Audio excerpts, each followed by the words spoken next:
After the sacrifice, the baby's coffin was placed in a separate, highly secluded location known only to John. This place was a dark, hidden chamber filled with various offerings arranged meticulously around the coffin. Despite the darkness of his actions, John's life transformed drastically. His rise to vice president of his company was meteoric, driven by dark forces, and started his own company. But he still has a strong competitor, Mike. Mike's demise was orchestrated by the same evil spirit propelling John's success. He was plagued by relentless nightmares, leaving him sleep-deprived and paranoid. Shadows seemed to follow him, whispering threats that only he could hear. His health deteriorated rapidly. He developed strange, inexplicable ailments that no doctor could diagnose. In his final days, Mike was a shell of his former self, haunted by unseen terrors until he succumbed to a sudden, fatal heart attack. This tragic end, shrouded in mystery and fear, conveniently removed the last obstacle in John's ascent to power. Because of Mike's death, clearing John's path, created his own empire. One evening, attempting to appease the restless spirit, John presented toys and treats. But obviously these things were not enough. But John had no idea what these evil spirits needed.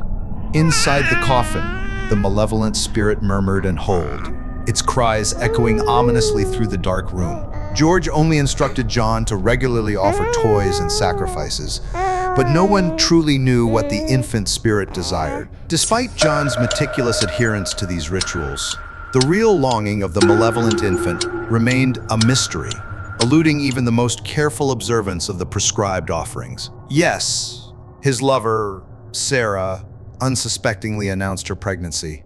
Panicked, John plotted to send her abroad post-birth to protect her from the spirit's wrath. The months passed with deceptive calm until the night Sarah went into labor. As Sarah strained in the delivery room, John paced outside, haunted by the wails of pain and the storm's cacophony.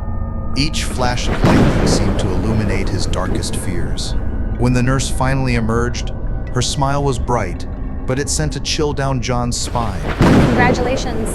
It's a boy. He's already smiling, just like he knows you. She chirped. John's steps faltered as he approached the nursery window. There, among the rows of swaddled newborns, his son's eyes found an impossible, unsettling stare that bored deep into his guilt. The baby's innocent features shockingly mirrored Mike's, the kind-hearted rival whose mysterious death had catapulted John to the president. Even the birthmark under the baby's left eye was a grotesque replica of Mike's. The hospital lights flickered, casting ghostly shadows as John's mind raced with horrific possibilities. Was this his sin reincarnated? Had Mike's soul returned to exact vengeance through this newborn vessel? The thought clawed at him, a terror that no amount of rational thought could dispel. John's joy at becoming a father was corrupted by a suffocating dread. He knew the spirit he had bound to his service would not take kindly to this new heir, a living reminder of his vile deeds. In a desperate attempt to protect Sarah and the baby, John concocted a plan to send them abroad.